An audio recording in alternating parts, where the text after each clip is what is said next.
everyone. First of all, big welcome and good morning, good afternoon, or whatever to say to you where in the world you are tuning in from to today's event. Today's event is under the topic of how to manage your business with China remotely, and it is brought to you by the EU SME Centre together with the Belgian-Chinese Chamber of Commerce. Today we have the two speakers, Rosanna and Christina, to go through a lot of different aspects of this topic with you. But before we get into that, I would like to give a warm welcome to the chairman of the Belgian-Chinese Chamber of Commerce, Mr. Bernard Dewitt, to also give a little welcome to all of you who are tuning in today. So please, Mr. Dewitt, the floor is yours. Thank you very much, Nikolai. Thank you for your words. I say that on the name of the Belgian-Chinese Chamber of Commerce, we are very happy to have this event taking place. It's not the first time we cooperate with the EU SME Centre, and I must say each time we are very happy of our cooperation.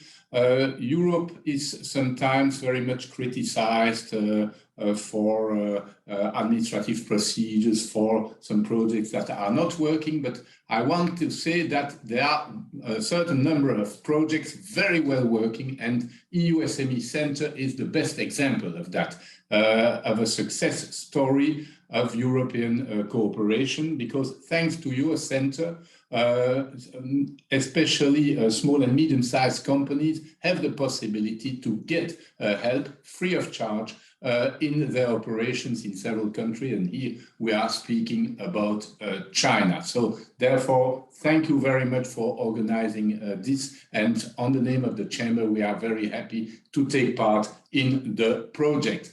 I would say that for those who do not know the Chamber, our Chamber is a bilateral chamber regrouping Belgian companies doing business with China, but also a certain number of Chinese companies being present here in Belgium. We have around 550 members, from individual members to big corporations, with also a big number of small and medium-sized companies. That shows that even though we have COVID, China is still a big country of interest, that business is still going on, is still developing with China. So I would say that it is not for companies who are eventually newcomers to China. There are still a lot of possibilities. And today's theme looks to me very interesting because it shows that even though it's not easy to travel to China or from China to Europe, business is still possible and there are still tools for that. And I'm very thankful to our two speakers, prominent speakers, Mrs. Termino and Mrs. Kohler, for their participation today, sharing their knowledge with us. So Nikolai, I will not be too long because people do not come to listen to me, they come to listen to you and to Mrs. Termino and Mrs. Kohler. So I give you the floor, and I would ask you to excuse me if I cannot stay until the end of the seminar, but I will follow it from outside. Thank you very much. Thank you very much, Mr. Dewitt, for both to you for joining us today, but also to the Belgian-Chinese Chamber of Commerce for the support to the EU SME Centre, which, as you mentioned yourself, is a project that we are very happy to be able to bring to all of you who are tuning in today, but also to all the ones who are joining our other activities. So if you would allow me to, I would actually like to, before we get into today's topic, to explain a little bit more about what the EU SME Centre is and what the purpose is and how we aim to assist European small and medium-sized companies. So first and foremost, the very high-level stuff is that the EU SME Centre is an EU Commission funded project that has operated since the year of 2010, 11 years ago, with the only purpose to help European small and medium-sized enterprises getting into the Chinese market. It is currently in its third phase, the last mile run of the third phase, which began in October of 2020 for an 18-month period. The EU SME Centre, it helps prepare, it helps European SMEs, I should say, to do business in China by arranging a couple of different activities. One of these activities is, of course, what we are doing today with our workshops. I should also mention that the EU SME Centre is an official member of the Enterprise Europe network, and that as of today, the organization has done collaboration with over 270 government agencies and business support organizations in China and Europe, one of them, of course, being the Belgian-Chinese Chamber of Commerce. In the third phase here, we have a boots on the ground office located in Beijing, where I am calling in from. And also the EU SME Centre is an organization that has 5 implementing partners.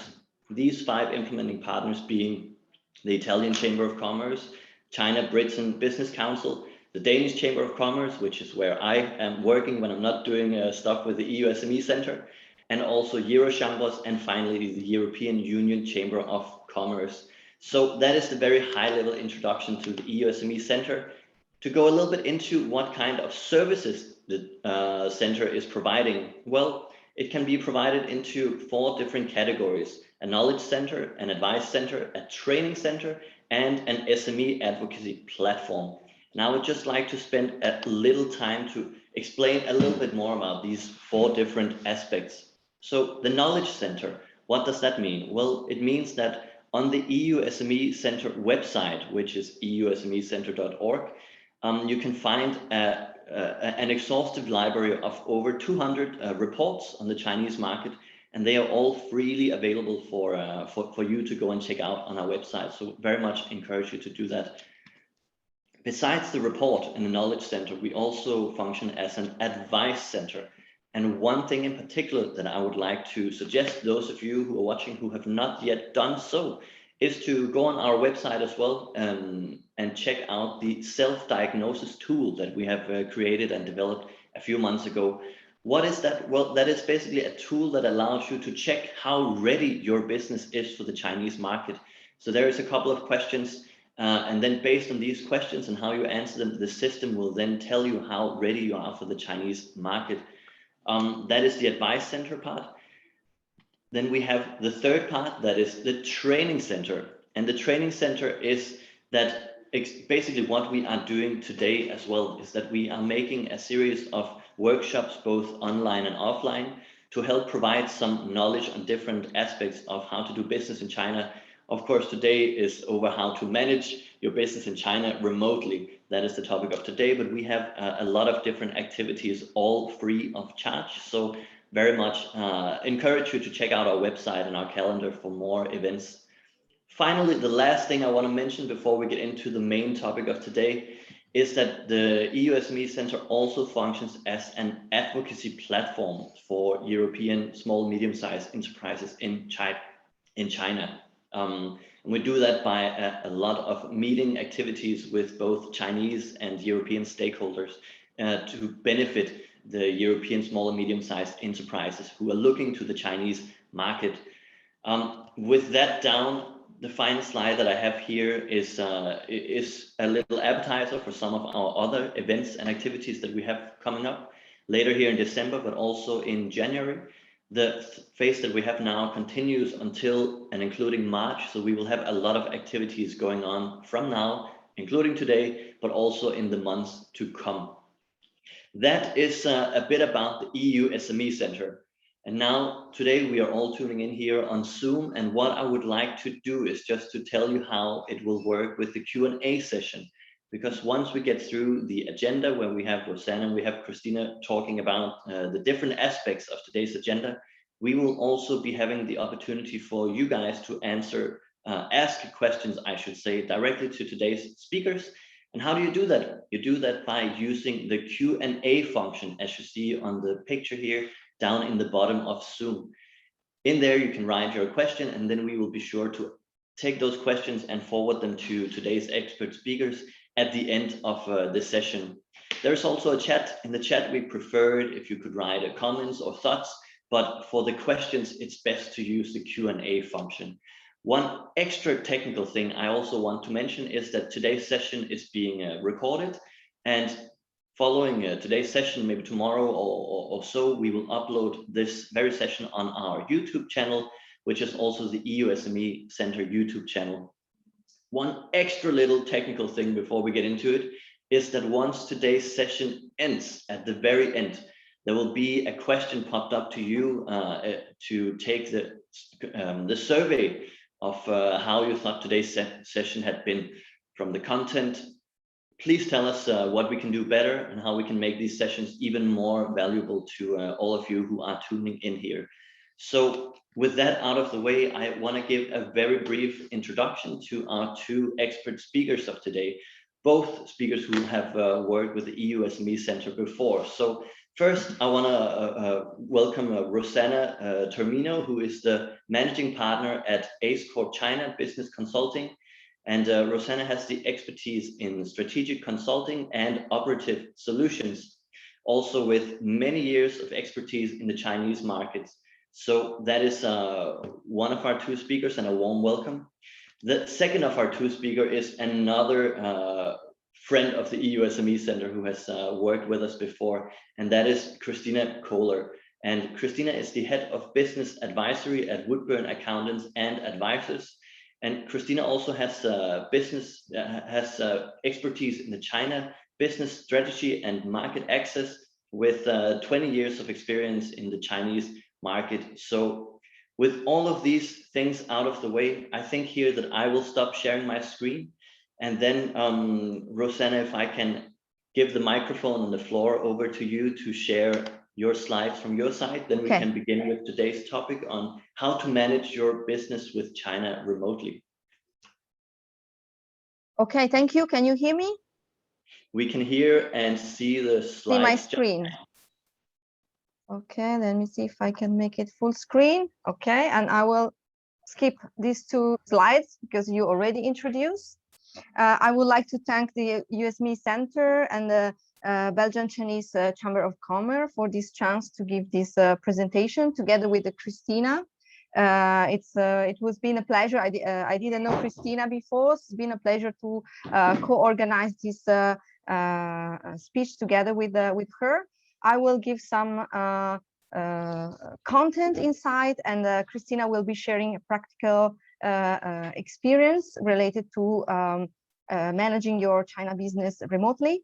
The three topics we will address today is the trends of working from home and new working spaces, remote working, flexible work, and how it has been implemented differently in China because of the pandemic, but also because of different regulation. How you can create and maintain a sustainable remote culture while you are managing your Chinese team and also the partners or suppliers and different stakeholders remotely related with doing business in China. And finally, in the long term, for successful remote management of your China business and the partnerships, how it is important to align all the stakeholders with the value and having a common practice. And we will share some also do and don'ts. So within the presentation, I will address some questions to Christina. So will be a more interactive presentation, and we hope this can be also more engaging for the audience. So I will start with the first topic. First of all, I would like to explain that I got myself stuck 5 months out of China during the pandemic in 2020. And as far as I know, and Christina can correct me if I'm wrong, she's based generally in Europe now, but at the present moment, she's having her quarantine in Hong Kong. So thank her even more for her contribution together in this presentation. So as you can see, the trend of the future is to have a mixed workspace, which is on-site and off-site. This is the trend of the future of work. But this does not mean that the office has become an old-fashioned concept. In fact, this is for sure is a concept which we have inherited from the past century, where it was important to have some papers, and most of the office work was done related with back office work. But the new technology now provide us many alternatives, and also people have different needs, so they expect also the company to provide those alternatives to have different options for work. Can be the office for the people that are willing to interact, or from time to time to have a common space where they share the company culture.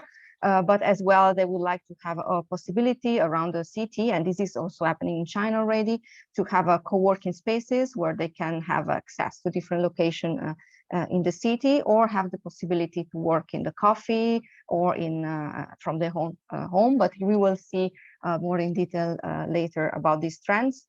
And these trends have, of course, been accelerated by the COVID pandemic, but especially outside of China, because as we know, the management of the pandemic here has been handled differently. So excluding for the beginning stage of the pandemic, where most of the people were forced to work from home for safety reasons, now it's more as a choice.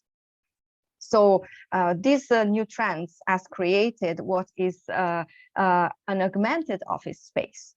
So thanks to the technology and the different platform, different solution, actually the office space can be hybrid and can be physical, virtual, can be physical in different locations, but access virtual through your computer. One of the trends that's also our company follow is the bring your own device philosophy, which means you can give the benefit to the company, to the staff, to have their own laptop, but the company provides some allowances to refund these devices, so that the people can feel comfortable to have the kind of technical devices they prefer.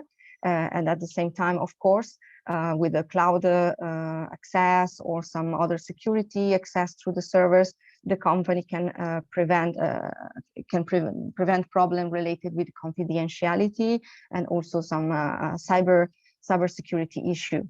So this has created what is called this augmented workspace.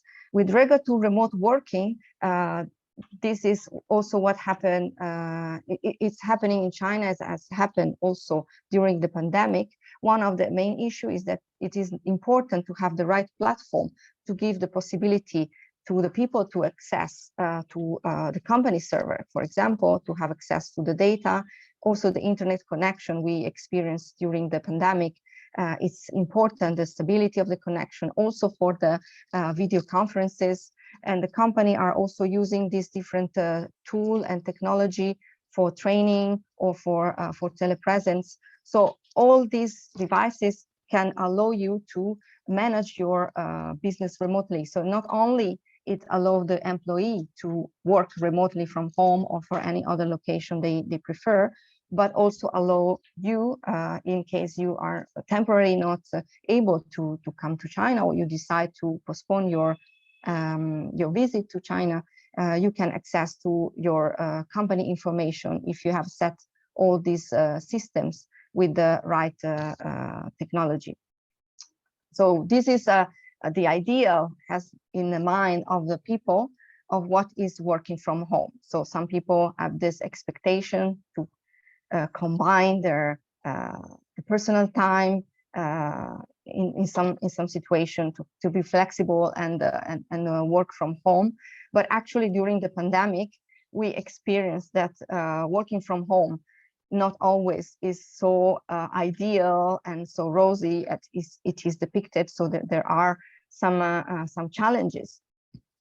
Though what we had to experience because of the pandemic is not a very well structured working from home experience. Is just, as you can read there, is a show must go on. So you are forced to work from home because of this emergency situation, but you have to face also what is the your own living condition. For example, some people are living together with the kids, or maybe a lot of family member. Maybe the space in home is not that big, or maybe, for example, in some situation, some member of the family have to face multiple tasks together in the same time, while are sharing the space with the other family members.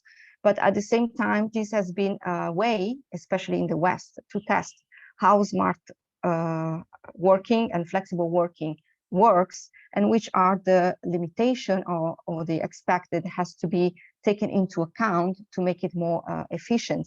So for example, understand what is the need of the people, their habit for remote working, also monitor their performance. One of the problem is also to some people tend to work maybe 24 hours or have irregular working hours. So how to help them to improve their performance, or to track their performance also with the use of a digital working place or some specific software technology, as well understand the people expectation. For example, maybe the ergonomics of the home or the space is not so comfortable, their internet connection is not so stable. So how can we support them in case we need, or we would want to provide this option for them to work from home? And also the different level of digital literacy of the people, taking into account which are the tools we use. I will speak a bit more in detail about this. For example, for the company we use in our tool, we also have some training to facilitate the people to use this tool. And the final goal is to create virtual teams that can work and efficiently and can share information and have access information anytime in different country and from different platform and options. And this, of course, as a team member, it includes also the manager. What this experience has also demonstrated, as I tried to share before, is that the laptop is actually not enough to have a good experience of working from home. So as I mentioned, one of the issues to be taken into account is the individual life circumstances of the people working from home. And this is actually one of the things that has made in China that some people are not so interested in this opportunity because some maybe they prefer to get in touch with other colleagues and share some socialization or some time together with the colleague, which is something that they cannot do if they stay at home, especially in a big city like Shanghai.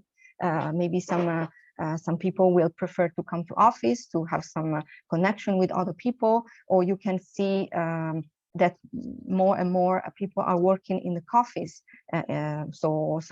working or studying. Also because in some cases, especially for young people, the rental is high. So maybe the home space is not so comfortable, and they prefer to work in office or in other location compared to working from home. For example, from our company, we provide this option we have a stable office, of course, but we also have a co-work space in the downtown where it's possible to use this open space. Additionally, we allow the people to work from home from time to time if they prefer. So we try to give this additional opportunity to the people if they want. And as I mentioned before, we also grant, if the people is interested in this option, to buy their own technological device that they feel comfortable with, and we provide some allowance.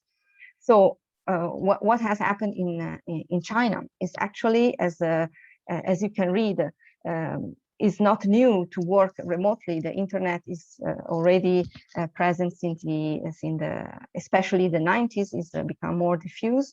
So we already been working somehow remotely using the emails, using the phone, and also, for example, in my case, I've been working in the initial stage. I was working from Spain, managing a purchasing center, which was based in China. We were using Skype to work remotely. So it is if we think it deeply, it is actually not new. What is new is the tool that we have at the disposal, which makes the things even more agile for us, and we have even more possibility. For example, in China, it's also very important to use WeChat if you want to communicate with China. As the people working already many years with China, they know even the officers can communicate with you and your team using WeChat as a platform. So one of the important things to work remotely with China is also to have access to WeChat. Another trend that has been pushed by the pandemic and also by the difficulty to travel, also for the limited access to the flight or the restriction on traveling, is to the diffuse use of augmented reality and virtual reality for remote assistance, maintenance, and installation. For example, there are companies based in China that provide this support and can interact with your team in headquarters and support you in case you want to expand the production line, or if you want to install your machinery into a plant here in China. They can help you with the support of course, software access and VR glasses, headset to do this, and also you can do it to your own machinery. I experienced some company were reluctant to use this solution. Finally, they had to do it, and actually they realized if the connection is stable, you identify the right platform and system to do so. You can actually save a lot of money because you don't need to send your technician. Of course, this is not possible for all the situation, but for many situation is possible. And what I mentioned before is, for example, for the flexible work, as you can see, the difference in China is also the regulation. And this flexible work is permitted only to certain categories so far, but the regulation is, of course, developing as it is also in Europe and in many other countries. For example, which kind of allowance you need to provide to the employee if you want them to work from home, refund of the internet, etc. So this is also under discussion in different countries. And with regard to the work from home, there is not a clear regulation still in China, but because of the pandemic, during the pandemic, several locations have issued some temporary notice, where they encourage the company to allow the people to work from home, but of course take into account of individual circumstances. And this is related to what I explained to you before with regard to the different living condition. But one of the things, and now I would like to ask Christina to share her experience to us. One of the things that make the company to adopt the flexible work or working from home is the trust on the people. And actually, if the people are to come to the office, you can control their access. You are sure that they are doing, they're working the hour they have to work, they're coming to the office. But if you have to allow them to work from home, or maybe you are not present, you have to coordinate the team in remote, then you cannot control if they are coming. So this requires a lot of trust. So I would like to Christina to share her experience on how she's managing the team, and how about her level of trust of her team to what she's managing in remote. I think I was just, as you were saying that, Rosanna, I was just thinking how I've changed and evolved myself in terms of trusting my team. In the past, I used to have the mindset that if I knew when the staff would put their key card on the door in terms of entering the office and exiting the office, it meant that they were working. It doesn't mean that they're working just because they're sitting in the office. I just want to highlight that. Could very well be that they're socializing with the rest of the team versus actually doing their job and working. And it's not like I'm there on the ground to supervise that, right? So you have to be able to bring trust. since becoming a mother, I've realized how flexible I have to be as an individual to keep balance in my life between motherhood, parenthood, and being a working mom. And I think COVID just enhanced that feeling with my team. My team are human, just like I am. We're all struggling to balance our lives. And the pandemic was a real eye-opener where, you can live in an apartment in Shanghai that's 200 square meters and have all the space in the world to move around. Or like some of my team, they live in a bedroom in their parents' apartment and they're lucky if they can have space on their own. Everyone's gonna, Rosanna already mentioned that everyone is gonna have a different lifestyle. And the team is human. How I base my objectivity is coming through with the fact that I've hired everybody to do a job. There are certain responsibilities that each of the roles has, and there are certain KPIs that the staff have to achieve. And ultimately, if they don't achieve the responsibilities and they don't achieve their KPIs, then that for me means they're not a good fit for the team. I'm not looking at whether they've come to the office, whether they clocked in at 9 a.m., whether they clocked out at 6 p.m. I'm looking at the actual responsibilities and KPIs that they're achieving.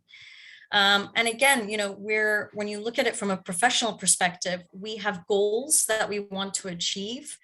And we need our team to be there to help us achieve that. And if you have one weak link in the chain, and even though they arrive at the office at 9 a.m. and they leave the office at 6 p.m., it could still mean that they're the weakest link in the chain, right? If they're not doing their job properly. So I have viewed, I used to be so fixated and obsessed with clocking the times and are they there? As long as they show up to the meeting, I'm happy. As long as they get the project done on the deadline and it's done super well and to the level and quality we expect, I'm fine. I don't care where they've done the job. Naturally, if they are expected on site at a client's office, I do expect that they arrive on time. I do expect that they present themselves well because it's a client-facing initiative, right? But other than that, you have to trust in your team naturally. And you set certain targets and goals that they have to abide by, and you have frequent conversations with them to see whether they're achieving it. And that should ultimately be enough, right?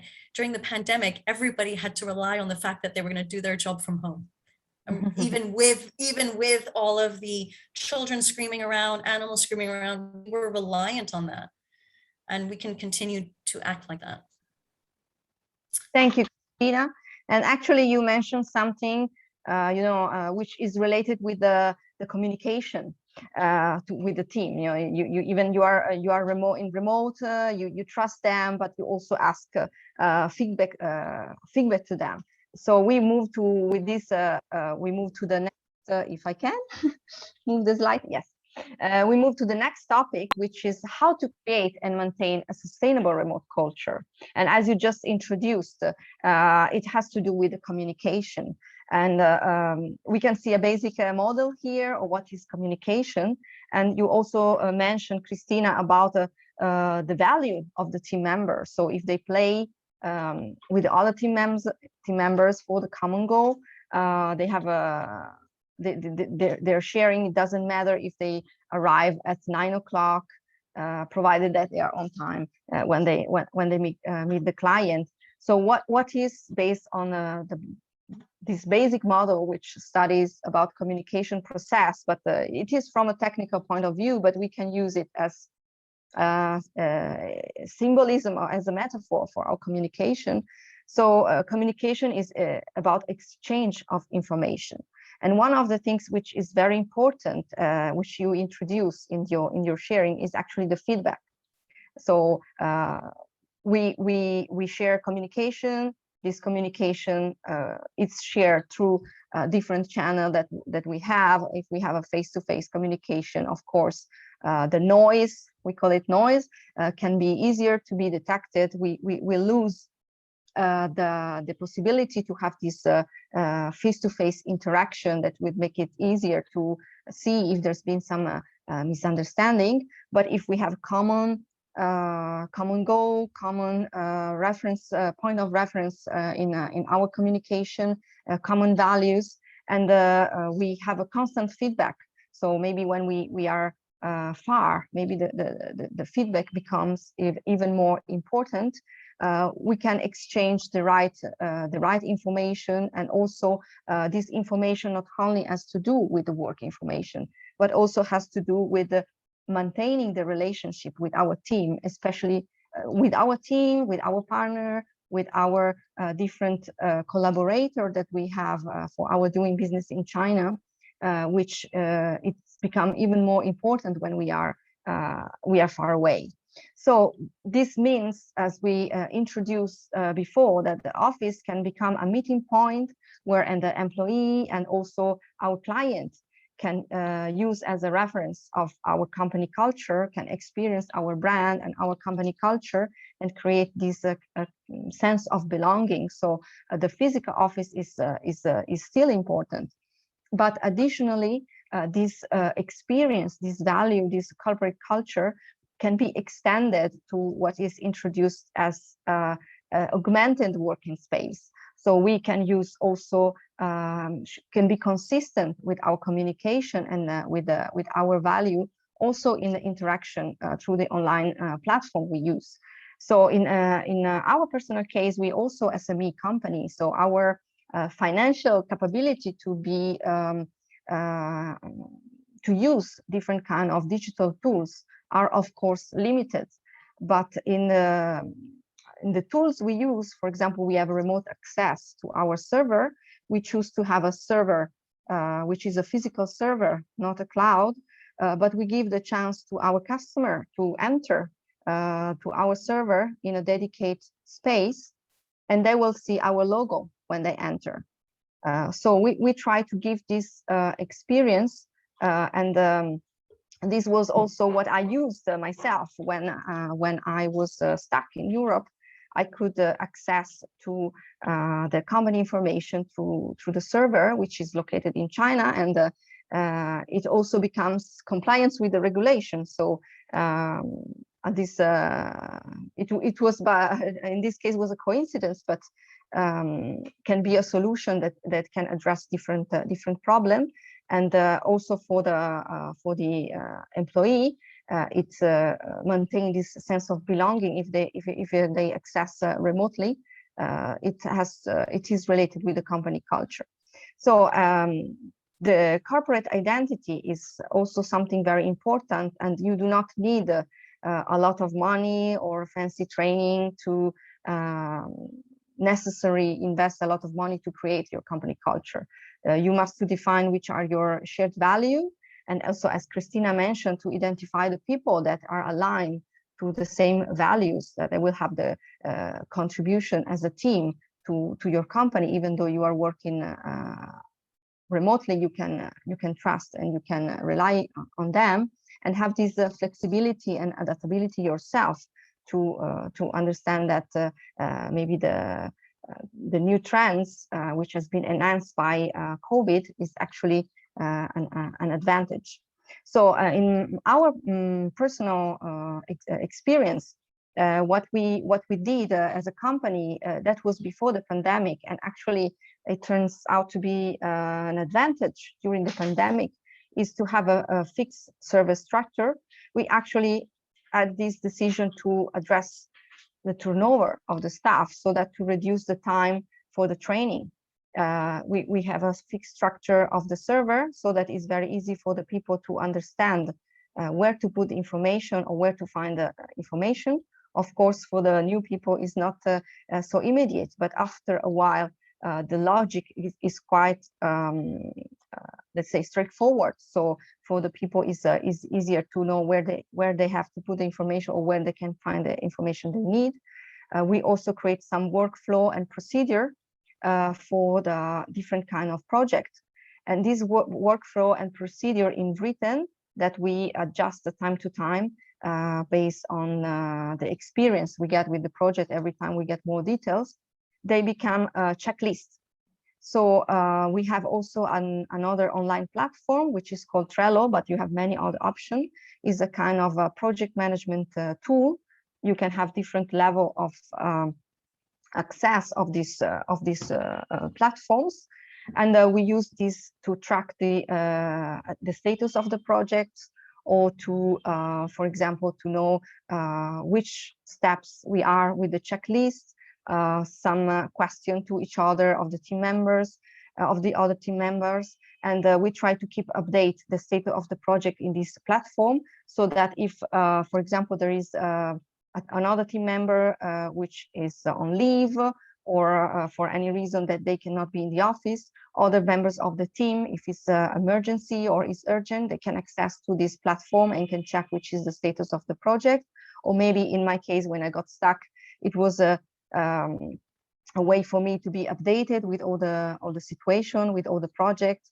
And also, in case the client call me and ask me which is the status of the project, I just enter this platform and I can know what is next, so what we arrived, where we arrived, what is missing. And this also help us to create a more flat organization, where, for example, the project is managed by a topic and not by hierarchy. So if some people is more expert in one topic, they become the project leader. And me and other partners supervise the project, but in some situation, we also become a team member. And we, of course, as all of us got used to the online webinar, online meeting with the customers, and also, especially during the pandemic, to keep connection with our staff. We had the video calls, kind of coffee break, where we share also our daily life, what we are doing. We try to keep also the people mood happy, so we share some picture of where we are working, how which was our working station at home. And when I got stuck in Europe, actually I start what you can read here as a virtual business development. So I got a little, in the beginning, I got a little panic when I got stuck, because one of my duty in the company is to connect with the customer, find new opportunities. And of course, being stuck in Europe and also during the pandemic, I cannot contact anyone in Europe. I cannot do a business development in China. So I start to engage myself in different WeChat groups. And it turned out to be also a good way to get new business opportunity. So I call this like a virtual business development. But of course, I had to use WeChat. And to be honest, the most challenging part for me now is not as before, but still is a bit a challenge to make the customer get used to talk directly with our team. And so I would like here to ask Christina. I share here, which was my strategy for facing this remote management of the team, for temporary remote management. But how about you? How has it been working for you? And how do you keep the pulse on China, especially on regulations updates? I think communication is number one. If you are working remotely from abroad, you have to make communication with your team in China a priority. And it was shocking to see during the pandemic the amount of companies that I work with, but also friends who were actually lost themselves in terms of what to do and how to do, that they forgot to really communicate with their team in China. And I ended up being a therapist of sorts, trying to help people to figure out how to manage all of this. I don't know, Rosanna, if you had that experience, but I ended up becoming an intermediary between the China team and the client, saying, can you talk to each other? Communication, however you want to do it, whether it's through WeChat, which is obviously the most ideal method, or doing it through Zoom or any other video platforms, or ultimately just picking up the phone and dialing a number, which is the basic. It's so important. It's so important. And, you know, Rosanna mentioned it, when as Westerners, we deal with our China teams, it's always business focused. Have you achieved your results? Have you achieved your goals? Have you reached the KPIs? If not, why not? Explain to me. And it's always a rush of goal objectives versus, actually, Rosanna, your idea of having coffee breaks is fantastic. I have not done that myself. But I think it's a great way to have, I don't know, a 15-minute tea, coffee, bubble tea break to say, guys, how's family? How are the kids? How's school? What are the new regulations? What's COVID like on the ground? I think it's a wonderful, I do that one-to-one, but I think it's nice to do that also in just a team environment to get on, I don't know, with 5, 6, 10 of your staff and have this conversation. Don't forget, these are humans that have gone through the same things as you in your own home country. And just to ask them how they are is step number one. How are they? How are their grandparents? Many of them are responsible for taking care of their own parents. How are they, right? So don't forget to do that. In terms of tools that we use, or in terms of my routine, in terms of communicating, I think that might help you a little bit more, is WeChat is number one, but we also have scheduled Zoom calls on a weekly basis. So I have a right-wing person on the ground in China. She's my number 2. And every single Monday, she's the first person I will have a conversation with. And we go through the week before, we go through what's coming up. Usually this is a 1-hour conversation where we talk about the internal operation of the business. Is everything smooth? How are the staff? Do we have problems with staff? Are there any successes we want to raise about certain staff? And generally, what's the mood and the atmosphere like? And it's been in these one-to-one conversations with her where I have discovered things like she likes to do remote working because she's got a daughter that she needs to take care of. And for her, it would be ideal if she could do more working from home than in the office. And that just started the conversation where I said, well, maybe we need to now discuss with every staff member. We maybe cannot cater to everybody, but we'll do our best to see what the outcome is. Some said they want to be in the office. Some said they actually prefer to be more on site with clients. It was a whole array of different feedback. But it's important, at least with your right-hand person, which everybody should have in China, to have these weekly discussions. And then just naturally, as business progresses, you'll have conversations with the marketing department, with the supply chain department, with a variety of different people. But penciling in those conversations and making them a priority, like nothing else will come in between those calls, just shows how you value your China team, but it also just makes sure that you get on the phone with them. Because sometimes you can always put other priorities in the way, and then you haven't spoken to your China team for a month. And you've got zero clarity and transparency about what's going on there. So it is important to pencil those in. And then I really like the idea of these coffee break calls, which I might try to implement. The challenging part, Rosanna, that you mentioned at the last point is something I experience also, which is clients. So my issue is that clients want to talk to me. Yeah. And I'm just one person. And I'm not necessarily on the ground.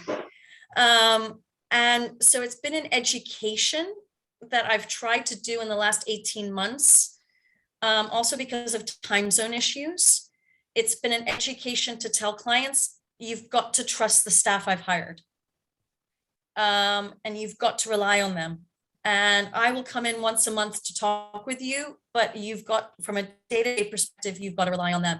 And that's just been an educational side to things. I won't lie, they always like to talk to the Westerner. I think maybe Rosanna, you have the same feeling. Yeah. This is the biggest challenge. I get it. It's a comfort feeling, but I will never be the expert that my team is. Never.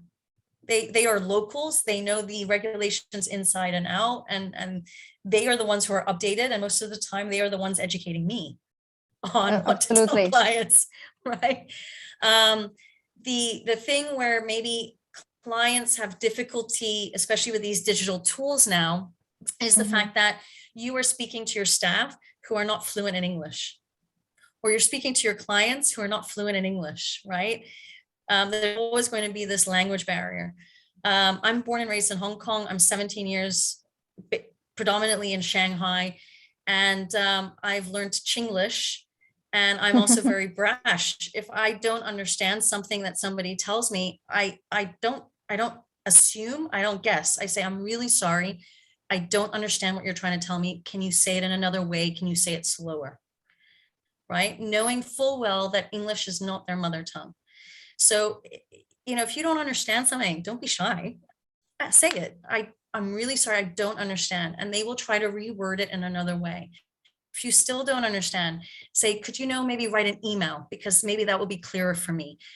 It is important that you always have transparency and clarity, and just always ask if you can't understand something. And obviously it doesn't help when you're not face to face, right? Over Zoom, Absolutely. a lot of misunderstanding can happen, but we have to be brash enough to say, I don't understand, please repeat, or can you say that again, or and jot things down in case something doesn't happen.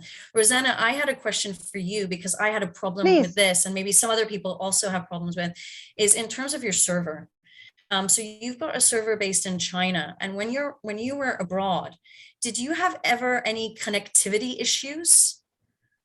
Or do your clients have connectivity issues, and how do you sometimes solve that? So, okay, I'm not so good at this, but I will try. No, I will try. So actually, it has to do with the browser. So some browser can access better this server compared to other. So if you have some IT person that supports you, they for sure will be able to solve. So in most of the case, we didn't have any issue for the client. In my case, some issue was related with the internet connection, which was not so stable in the location I was at the moment. But generally speaking, no problem. But some customer had issue in accessing. And through this issue, we found out that actually the problem was related with the browser. And in some other cases, with the safety. So their IT had enabled the access to that specific platform to not consider as a threat. But most of the cases, but not that many actually, were more related with the browser. So seems from some browsers there was no way to enter the platform, but some others it was like the preferred access. So thanks to client which has the problem, we learn, and now we can mention to other customers, try with this browser. We used to have real problems connecting, doing remote access to the server in China, that actually we've moved everything to be cloud-based. You know, either the connectivity was too slow and it timed out, or I'm also not a techie person, so it's hard for me to also gauge the reasons why. But since being cloud-based, it just means that wherever in the world anybody is, they can gain access to the software systems that we use. But I guess, you know, it's good to know that there are options. You have a server in China, or you nowadays can put everything up in the cloud as well. Yes. Okay, so we move to then the next topic, which we already introduced, which is to align the value and the practices. We already mentioned many times the corporate culture. And we also discussed about the fact that when we were preparing this presentation with Christina, she mentioned about the human touch. So the human part of handling your relationship with your employees and with your partners based in China. And as Christina said, we are all human. So if you have this additional attention to the people in general, for sure, this will pay back. And if this is also part of your company culture, you can reflect in what you do and in the way you communicate with your stakeholders and employees. For example, during the pandemic, in our case, we didn't cut our employee salary. We, the partner, reduced our salaries, and we tried to give to the employee confidence that we know this is a temporary situation. This situation will improve in the future. So the company is willing to make some effort to be able to be ready when the situation is getting better. And this definitely paid off. So we didn't fire any people. We didn't reduce any salary. Of course, in China, we got some help from the government about the support on the salary payment. But our attitude with the employee make them feel safe, make them feel grateful with the company. And actually, when the things get better, the employees are more engaged. They're working very hard because they feel grateful that compared to other friends or other people that got fired or got salary cuts, they could continue to have the same conditions. And additionally, we also give some support to other stakeholders. We made feel also other stakeholders that our company were close during this situation in the pandemic, and this of course has paid off. So one of the things that also Christina mentioned is that we are very much focused when we communicate on the decision making, on accountability, on the KPI, on which are the results, which are the response of the people problems. But during the pandemic, or in general, also we can say that to manage remotely is not the normal condition. So it's not a crisis, because as we try to express during this presentation, it's manageable, but still is not a common situation. So can be addressed as kind of crisis. So in this situation, the psychological aspect is also very, very important. So as I tried to share before, in this sense-making and meaning-making aspect is what we try to do with our employee. We try to give them some vision that the company has a future. We try to give some certainty to them, not only with regard to the salary, but also, as I mentioned, we established some routine of communication during the pandemic, and we also suggest the people to do exercise. So we were like checking each other how we were handling of course, without forcing anyone. Some people don't want to share so much personal things, but for those who feel better to have this kind of support, we were more than happy to provide also this additional psychological support to the people. So as also Christina mentioned, we make them feel that we care about their health situation. We care about how is the situation and at home, from also the family members. As soon as we knew that some people in some area, there were some cases, we were asking how was the situation for them. We try to maybe give some additional support to the people that we feel, especially if they were alone, they were facing this situation in more hard way, and also try to be there to listen to them. Also, of course, we provide some how to say, the mask or some other kind of support from a company side, not only when they had to come to the office, but also when they were at home, if they have to move. And we try to, in case was necessary to go to office to get something, we just coordinate to make sure that only one person go to the office to reduce the risk of during the pandemic time.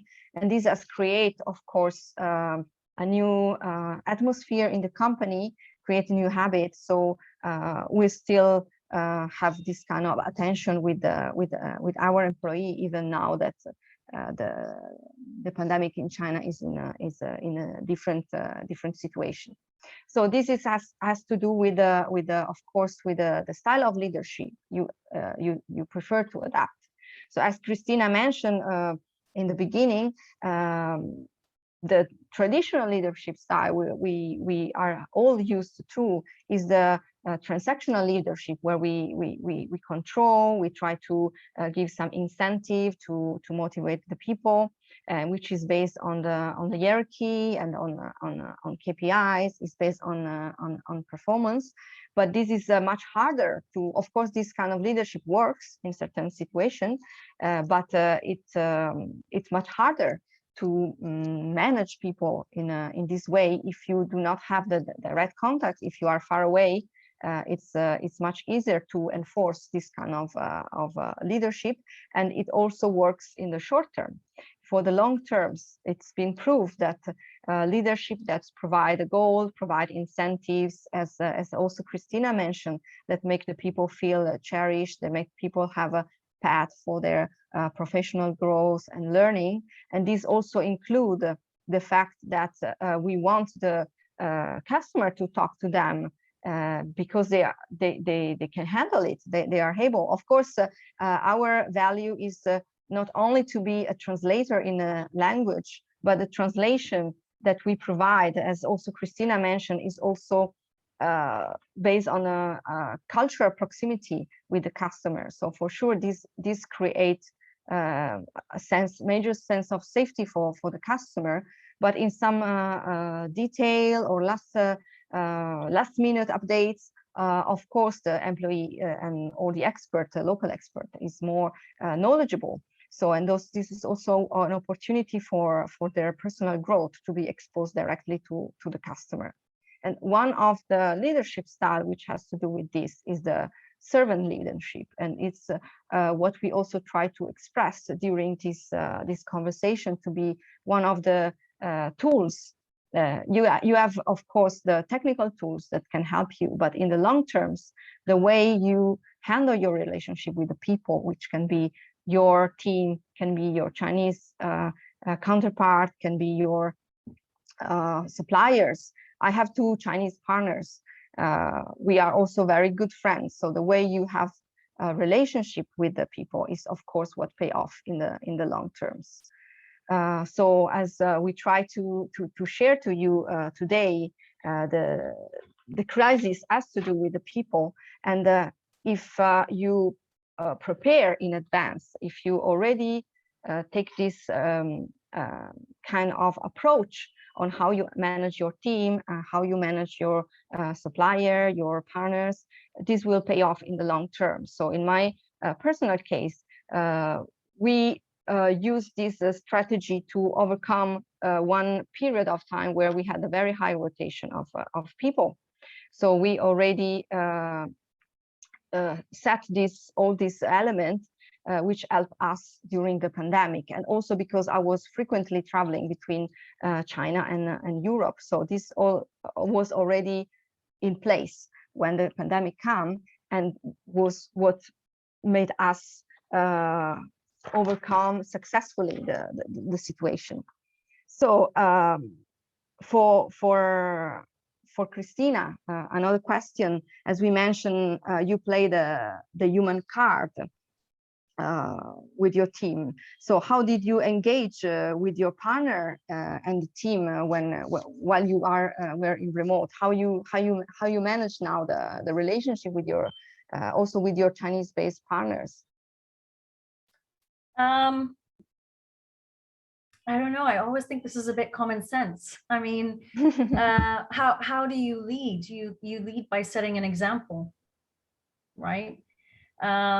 So, you know, I think we have defined very clearly within our own organization what are our strengths and weaknesses, right?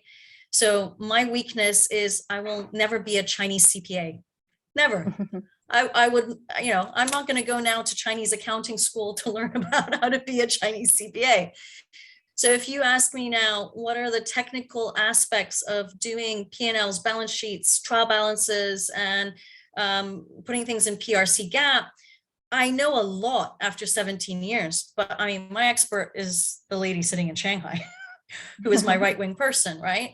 That is not my expertise. My expertise is being able to give security to new clients in terms of investing into China, giving them comfort that they're going to be taken care of. So we've defined our roles very clearly, where I'm happy to do business development, talk to clients, and have, you know, that level of responsibility. And I'm very open to say to my team and also to my right-hand person, you're in charge of the operations. You're going to handle the operations. You're going to, once we onboard a client, you're going to handle the whole onboarding process and be the main point of contact. And of course, I will support you. I think that's the key sentence. As a leader, you have to be there to support your team. You have to be there in moments of crisis. You have to be there if there's a client who's angry. And this happens more often than I would like to admit, but there are a lot of Westerners who can actually be very rude to your Chinese staff, very rude, but they'll never speak like that to me, right? So you also have to draw a line and again, support your team and educate the clients. You can't talk to my team like that. If you continue to do that, we have to end the relationship. And again, I'm quite brash in saying we'll end the relationship because I'm not going to let my staff succumb to that sort of behavior. So it really is about supporting and finding ways where you can also build their confidence and help them eventually become leaders. I mean, the only thing I would change a little bit is that, you know, everything is about teamwork and team building. We do have a hierarchy in our organization just because I do want my team to strive to go up the ladder. And I have found that that helps to reduce turnover when they can see a direction that they will go into, and that they can move along the ladder and then have a team underneath them that they can manage. And I think, again, it's about setting an example. If I'm a leader with a team under me, I want them to be a leader one day to have a team under them as we all scale up and grow in the business, right? I think also I'm very clear with my team saying I can't do everything myself. I physically can't. The pandemic also taught me that I can't do everything. I have to be able to delegate. And that just increases the level of responsibility that you give to your team. And it's in then moments in crisis where you share that responsibility, because one person can't handle themselves. You really do have to delegate and have your team collaborate with you on that. Yeah, and I'm really sure you properly. also, yeah, absolutely. And you also, I guess you experienced that maybe some of the people that were hiding in the back could shine during the crisis to solve the. I mean, absolutely, yeah. I mean, I think in crises you actually see the staff that will bring the most value and who you can then select to go up that ladder, right? Where you can delegate more responsibilities to and whatnot. I'm in the accounting industry. Most of my team are accountants. So first of all, they're not the most sociable of people, also not the most proactive of people. You know, accountants are usually the ones who like to sit at their desk and hide behind their computers. So, you know, I'm not that personality, and I've tried to encourage my team to come out of their shells and be more proactive with me. And that has also helped me to weed out the bad eggs in our basket. People who don't fit in that culture, people who want to stay behind their computers and don't talk with the others and don't share. And then, you know, like if somebody goes on holiday, you don't know what they're doing on a daily basis. You've got no idea. So it's certainly in my industry, in my sector, my team are not salespeople, they're not BD people, and you have to encourage that. And you know, again, it's about doing that. You can do that remotely. Get people on the phone, have conversations with them. It doesn't always have to be about business. Start having conversations about other things. I've got male staff who love British football. I know nothing about it, but my husband is teaching me, so I have something to talk about. Talk about, I don't know, the NBA, talk about things that maybe are sports related, or, you know, with most of my female staff, I talk about their children, because what woman doesn't love to talk about their children, or talk about holidays. What is their dream vacation? I mean, everybody should be dreaming right now about what they'd like to experience in the next 12 months, right? Hopefully we can travel at some point. Hopefully, so yeah. You know, but yeah, that communication thing will resolve a lot of crisis moments. As long as you've got that open dialogue. I agree, absolutely. And with regard to communication, one of the tools that I used, especially at the beginning when I was not based in China, when I started working in China, I actually working with China, I actually started from Spain in remote. As I mentioned in the beginning, I was based in Barcelona, leading a purchasing team, which was based in China. So the way I try to engage with the person, because you are far away and they don't know you, but you need them to do something for you. So I try to use a funny way to communicate, which I guess it might have worked because the people we were working in our company or at that time, or they were feeling, same value or corporate culture. They also were easy to communicate in this way. So we used a lot of emoticon, and actually one of these person is now my business partner. But you also have a risk that this can be misunderstood. So it is important to have the common language, as we mentioned in the beginning about the conversation. So I just would like to end my sharing with this funny things, which has to do with the emoticons. So as you can see here, the most used, you can see that the one which is to me is smiling, and every time I finish a conversation with one person, I receive this smiling face. And I was wondering, why is this person always smiling to me when I finish the conversation? So one day I asked, so just to echo Christina, that it's important, if you don't understand, to make it clear you don't understand. And the person told me, I'm not laughing, I'm sending you a kiss. So the visual images can be interpreted differently, also in based on different culture. And I learned recently that the simple smiling face, some people interpret like you are not happy. It's actually is a fake smile. So you can use these emoticons to engage in remote communication, but make sure that the other side give the same meaning, or maybe it can get worse. Sure.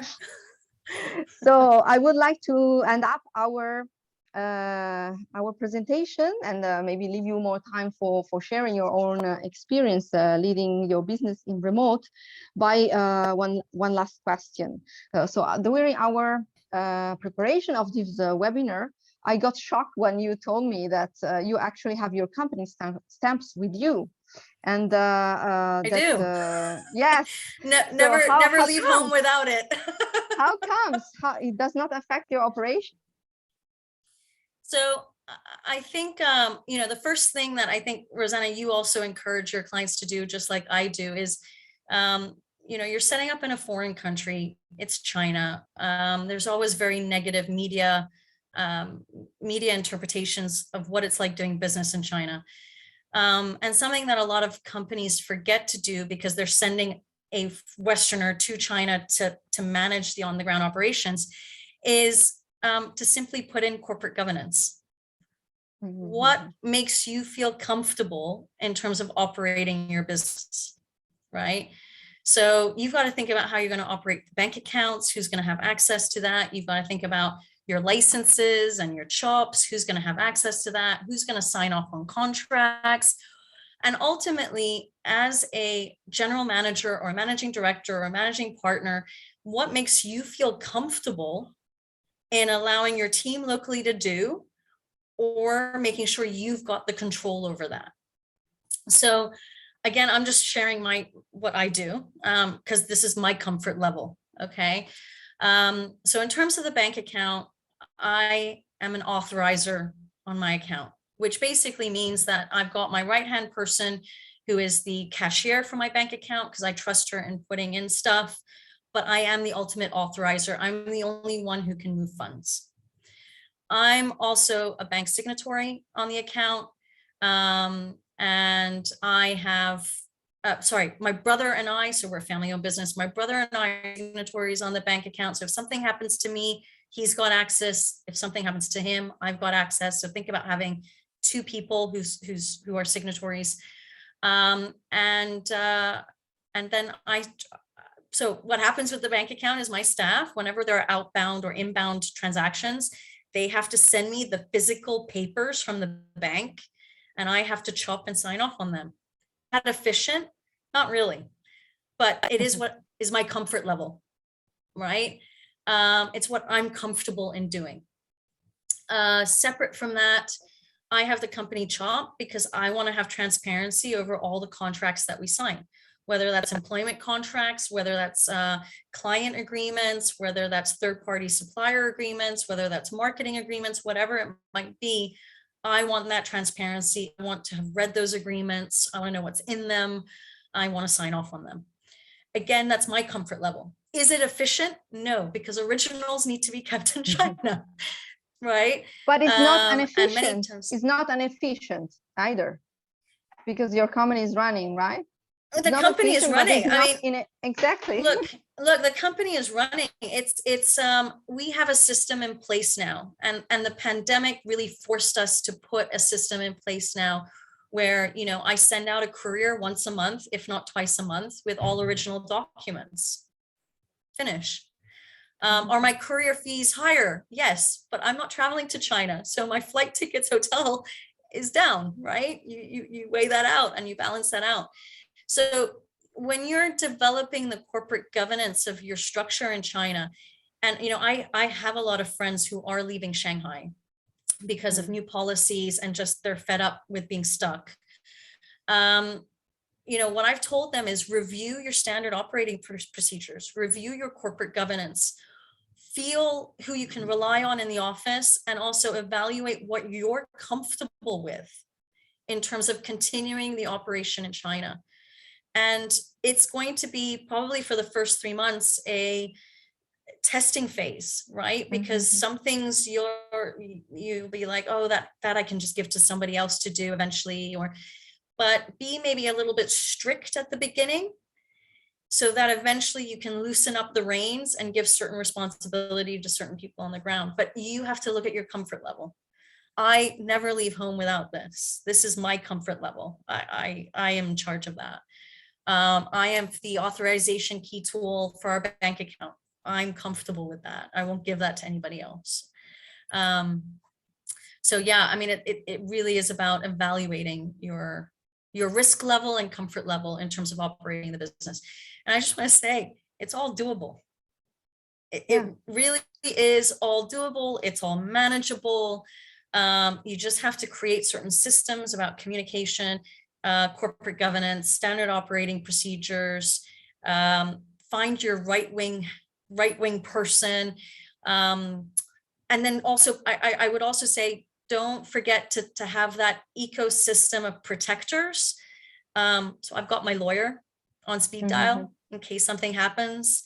You know, you have external parties that can support your business. Utilize those external parties. I'm a corporate service provider in China. I still have a lawyer, and that lawyer is there to protect me and the business, and they are on the ground. So, you know, have that support system in place as well. And in terms of don't, what would you suggest not to do? I'm going to say two negatives. Don't not pay attention to your business. Pay attention to the business, right?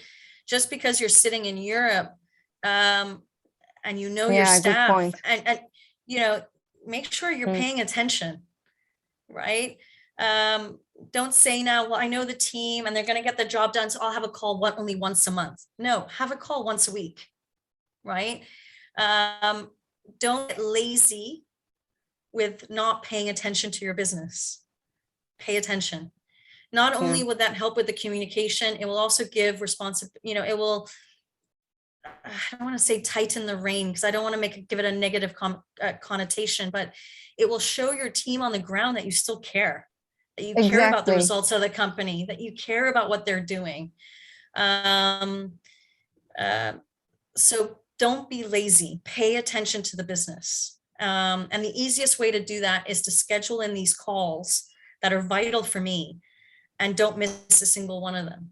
Make sure you have those so you get transparency and clarity over what's happening in the business. That would be my biggest don't. Okay, thank you so much, Ina. So to resume what we shared, which we hope has been helpful for the audience, and then we can start the Q&A session. As a list, another don't wait. Try to think about which is your leadership style, which is your company culture, if the people are aligned with the value, which are the people that are more aligned that you can rely on, can be your person in China. Develop policies and protocol that can make it easier, even if you are not here, in case of some people leave, because this will continue to happen, or if some changes to make the people learning faster, even if you're not here.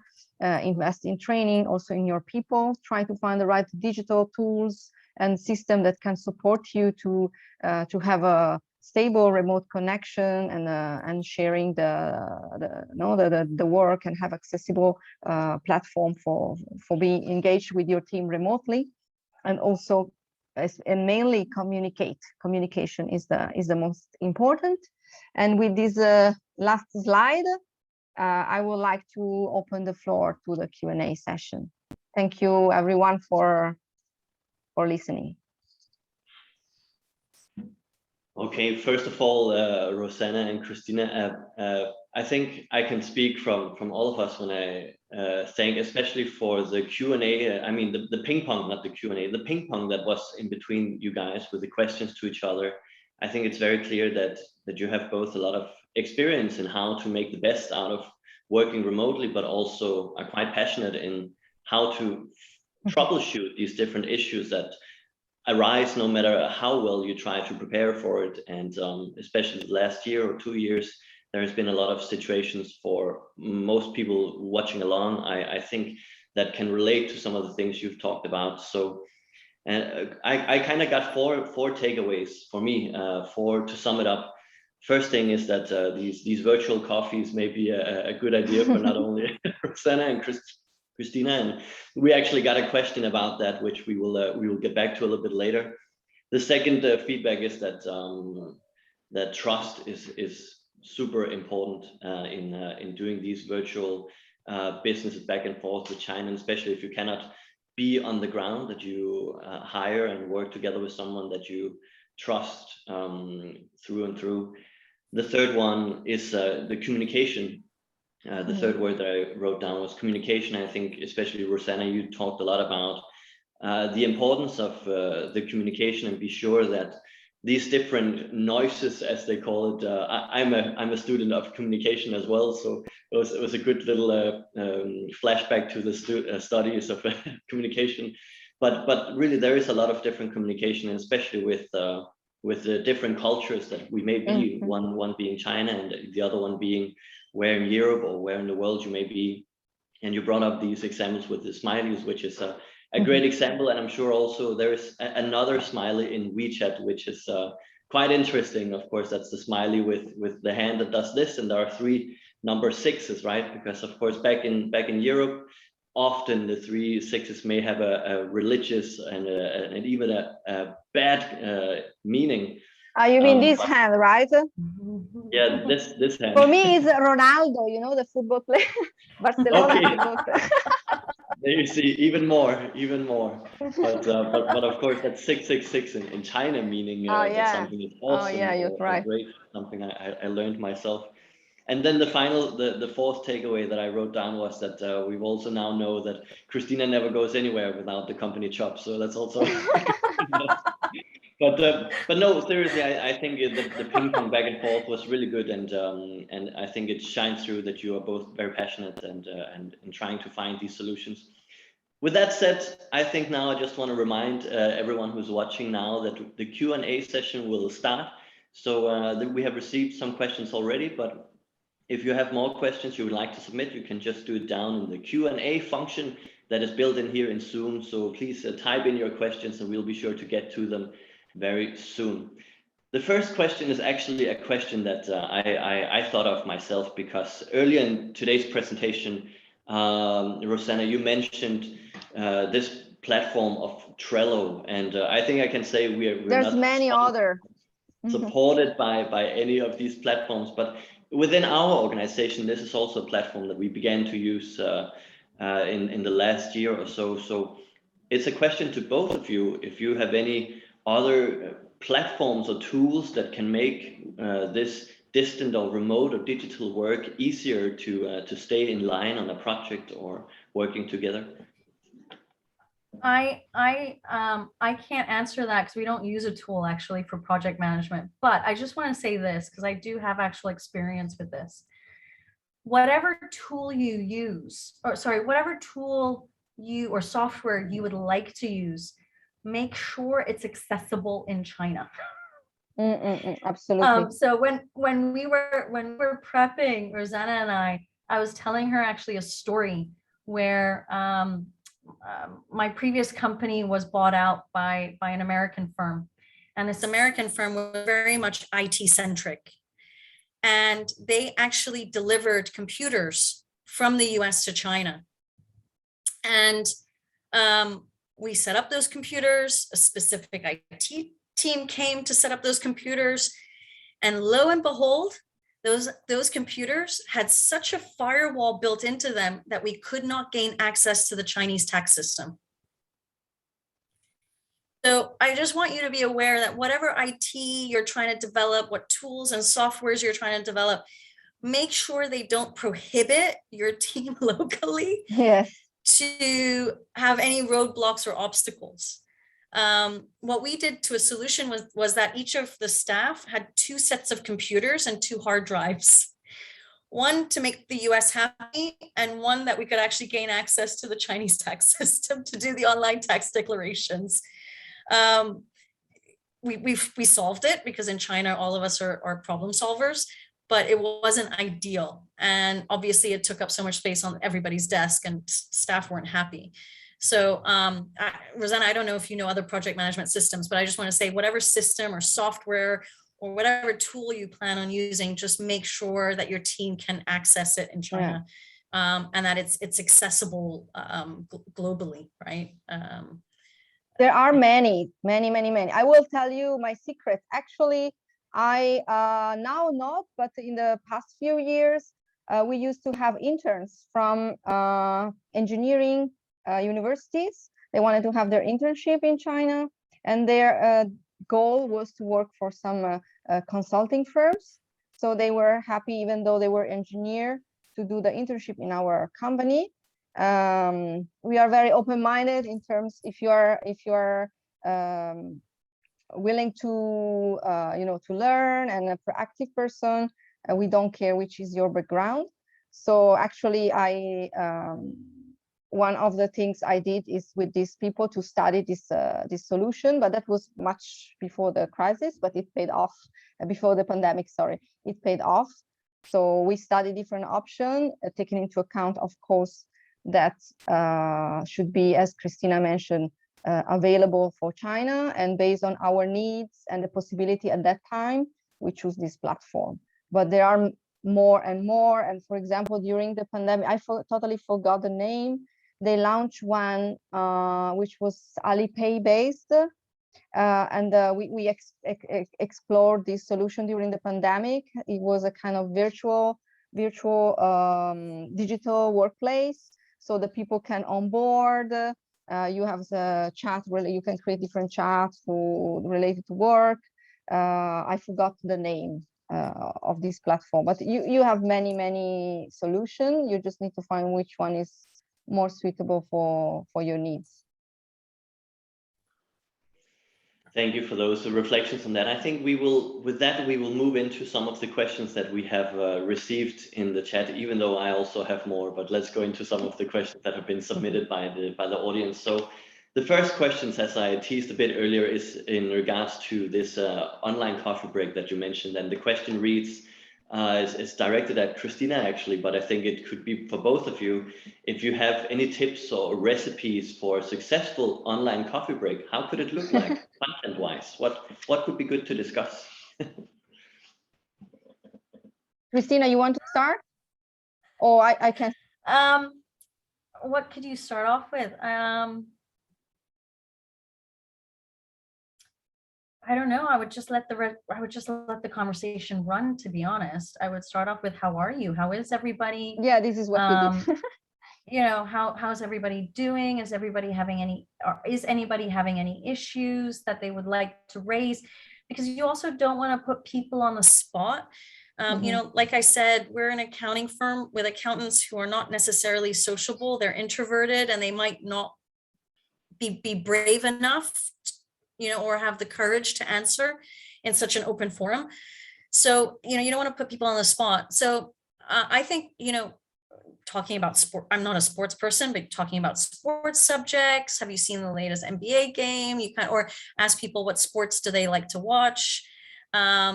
When it was the October holiday, I asked everybody, where did they go? What did they do? You know, and what are they planning for Chinese New Year is another topic. What are you guys planning to do over Chinese New Year? What are you going to eat? Because, you know, eating over Chinese New Year is such a big thing. Are you going to go to certain restaurants? Can you recommend some restaurants? I've been sharing a lot. You know, I'm addicted to Asian food. I grew up with it. So for me, I've been sharing photos of Asian food that I've been eating in Europe, which is definitely not the same. But they get a kick out of it when I take photos and show them. So yeah, it's just a lot about sharing experiences. And I mean, I have a lot of women on the group, so we don't have coffee breaks, we have tea breaks. So sometimes I bring, I mean, I'm in a quarantine hotel, but I've been showing them my Chinese coffee mugs and being like, what do you guys think? And what tea is everybody having today? Jasmine or green tea, or I don't know. You can always, and if you're doing these breaks with more senior managers, you could also do it kind of late in the evening and say, guys, let's have a beer together. I don't know, let's get a Qingdao and have half an hour of a Qingdao break together, right? I guess it depends who's the audience, who's the team that you're doing this coffee break with. Rosanna, you're the one who's done it. So. I agree. I agree with you. So actually, this forces you a bit to know well your team, which is not bad. So you might need which are their interests. You might need with first you can start by asking them, and then you can have topic for conversation. Try to see what things you share in common, what things are different. You can learn some new things from them. One idea could be to have it on Monday, so you can ask how was the weekend, and you can have some topic. But basically, as Christina said, it's just, you know, just imagine you are in your physical office, in anywhere. You go to the coffee machine, and there's some other people, coffee machine or tea machine, and you go to, you know, you met some people there. Would you start to talk with them or not? Or maybe they're already talking, you engage in the conversation.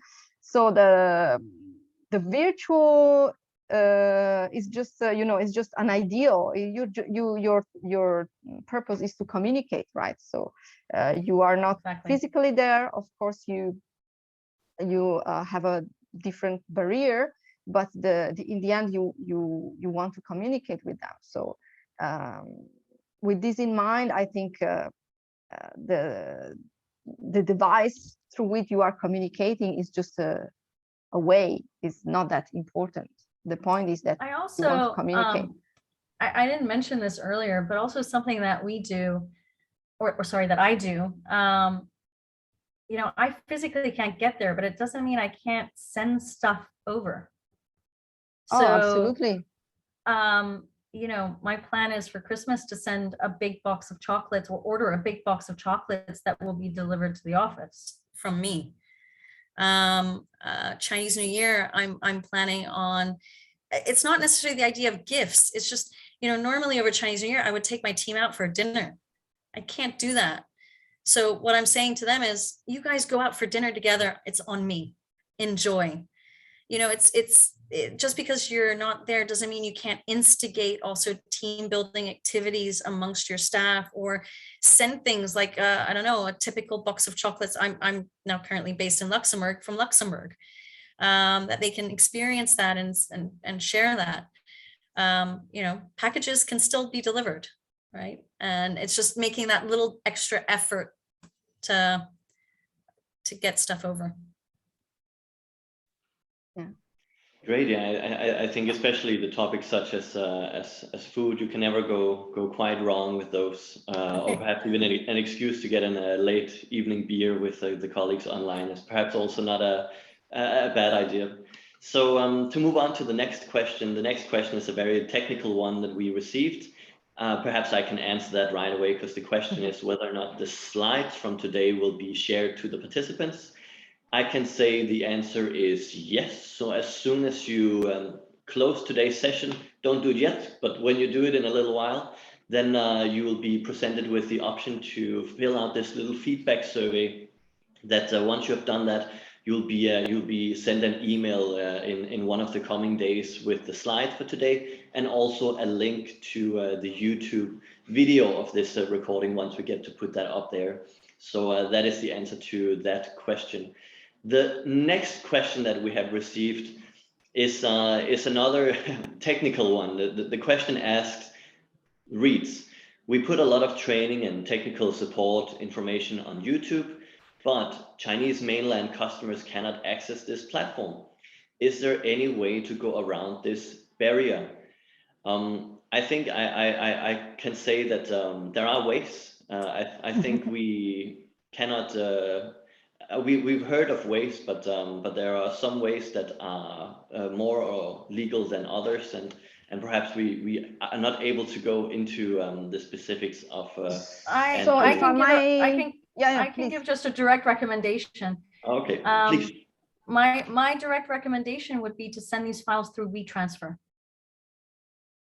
My team accesses WeTransfer when I've got very heavy documents or videos that I want to send to my team. I do that through WeTransfer. They get it, they download it, and they have access to it.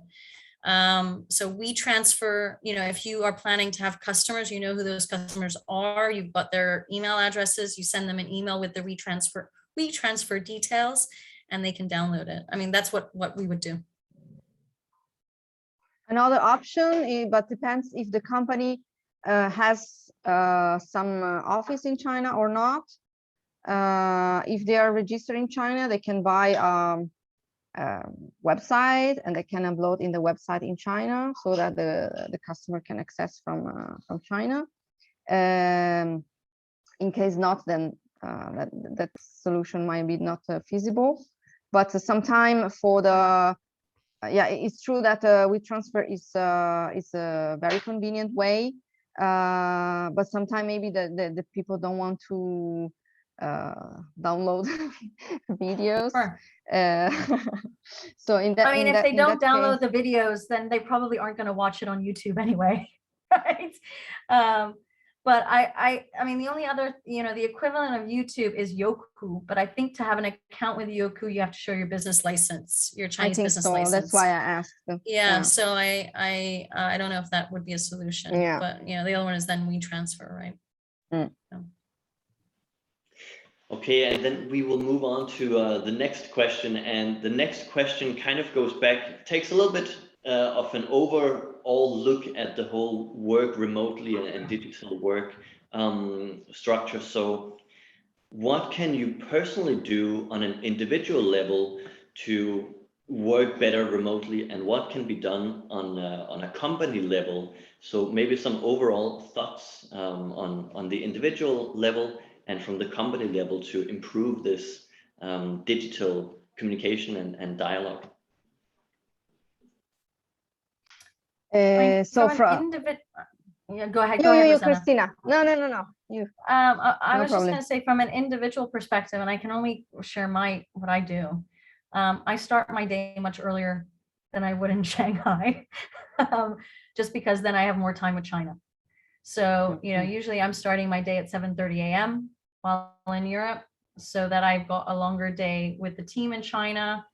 My advantage is that a lot of my clients are actually in Europe or the US or Canada. And as a consequence to that, I have shorter evenings, which is absolutely wonderful, because when I was living in Shanghai, I'm in quarantine right now in Hong Kong, and I've got calls at 11 p.m. which I haven't had in 2 years. I'm struggling with that idea. But in Europe, I can finish my workday by 5 because, I'm more accessible to the clients that are in Europe or in the US, but I do start my day much earlier. So I've got access to the China team. So, that's what I do on a personal level. And then just from a company level, we've invested in software systems. We've invested in large Zoom accounts so that each of our staff members has access to Zoom. We've invested in cloud-based accounting software so that everybody, regardless of where you are, has access to it. So I guess the investment actually into the software has probably been larger working remotely than it would be if I was on the ground. And Rosanna, you have any reflections on this? So based on my experience when I got stuck, actually, I do agree with Christina. In my case, though, maybe I was not so disciplined. So I worked too much when I was in Europe. I had to work with China, and then when I worked with China, I was working with Europe. So I was very much looking forward to go back to China, also because I wanted to have a normal working schedule. It's true that I maybe finish a bit later here in Shanghai, but I didn't start that early. So I feel like and also I start to, because of this, as I call it, virtual business development, I start get engaged in many WeChat groups. So I was like almost working 24 hours. So this is a little the risk. And that's why at individual level, maybe it's healthy to set a routine and to be able to put a limit. Otherwise, you can really work 24 hours. So you have to set boundaries for sure. Yes, to respect yourself as well. The life is not only the work. You must have more things. We can only have one life. So to respect oneself and set boundaries. So that it can be manageable, because otherwise you can get burned out, and then it's not good also for the company nor for the team. So at individual level, maybe this, and at company level, I already share what we did. And actually in our case, since we didn't purchase Zoom platform, we use WeChat, unless the customer asks for different platform, but we communicate through WeChat or Skype. So this was our solution. We invested more in the server, but for the rest we use available platform. Thank you for those reflections as well, and still want to let those of you who are watching know that it's still possible to submit more questions. If you do have one question, don't be shy to ask it. So we've talked a bit about what are some of the things that you can do to improve. What are some good tips that you can implement for yourself on an individual level? Really appreciated those recommendations before as well. But what can be done on a company level now? Some of the pitfalls that may occur with digital work, and today's topic, of course, managing your business in China remotely. From their experiences of the two of you, are there any typical mistakes that you see clients or you see companies doing that goes back to how not to do it? And in that case, if that's the case, what are some ways to avoid some of these classic mistakes or classic pitfalls? I think Christina mentioned quite well one of the most common mistakes that, as she said, she visioned through a customer. But what I also experienced is that trust is good, delegation is good, but you should not make your team feel you don't care about them. And this is the biggest mistake I see. Because this year of the pandemic, they were also focused maybe in the headquarters or in other location. they some company kind of abandoned the team in China to themselves. And actually not only during the pandemic, but at least my experience in some cases, the local manager, it's in between the difficulties in China and maybe the pressure from the headquarters. So not only during the pandemic, but in general, the Chinese unit is part of your company. So they should receive the same treatment as the other part of the company. So to me, this is the biggest mistake, but not only for the remote working, I would say in general, just in the before that people could travel more often. I think for me currently, I'm solid because I've been there for 17 years. I've known my right-hand person for over 7 years now. She's grown with me. She's grown with the company. So I've had time to develop that trust. There are a lot of companies that have hit the green light during the pandemic and have established their businesses in China, have hired people who they've actually never physically met. And the expectation is that trust then has to be developed overnight. And I've seen a lot of companies in that phase say, oh my God, what are we doing? We can't believe we opened up a company during the pandemic. We can't believe I've hired a general manager I've never physically met. That they then say, you know what, this is so risky and I don't want to get fired by the board. So I'm not going to take responsibility. I'm going to make this new local GM take full responsibility and make decisions about the China business. Now that can either work, and hopefully it does, or in the reverse, you can then stop paying attention to the business because you're like, I don't want to take that responsibility. And I delegate everything. I mean, everything to this local GM who you don't know, right? You've only just hired them. You still have a probation period probably that they have to go through. And you've just relinquished all trust in them without even knowing if they're loyal yet. And again, it's about paying attention to the business. You know, you might have hit that green light because you know China's this great place for opportunity. You might have gone ahead and hired a GM you've never physically met. That does not mean that you should be relinquishing all power and authority to this individual. Be cautious, right? You are sitting abroad. You can't get in. If you do, you're doing 21 days quarantine.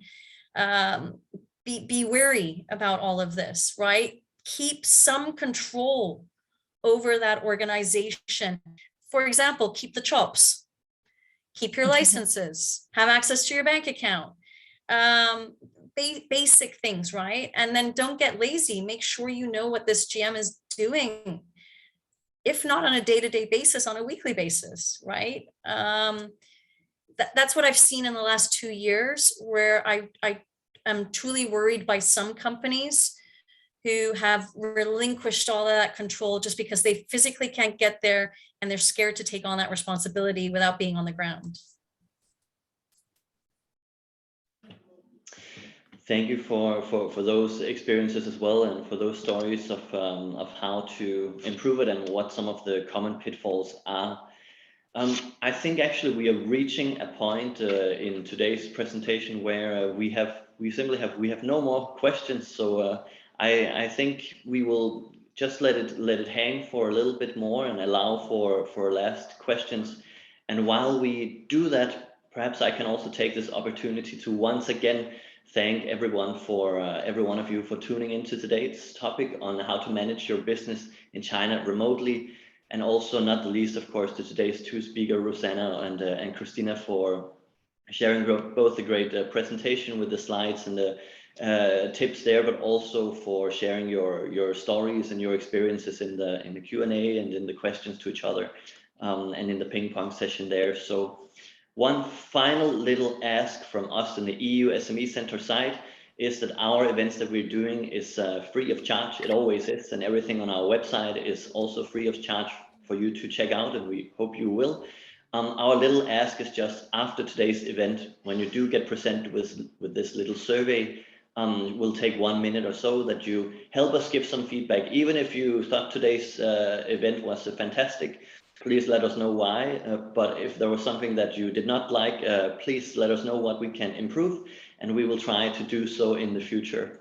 So it seems that we have not received more questions, so perhaps we can also begin to wrap it up. So yeah, just another big thanks to you, Rosanna, and to you, Christina. I know you're also in quarantine, and perhaps today was also a good window out to the world, and even though it's still a digital one, very much in line with the topic. So yeah, no, I think with that, I will thank every one of you for joining, and hope to see you again at one of our future EU SME Centre events. And of course, I should also say a big thanks to the Belgian-Chinese Business Chamber of Commerce for also co-organizing this activity together with the EU SME Centre.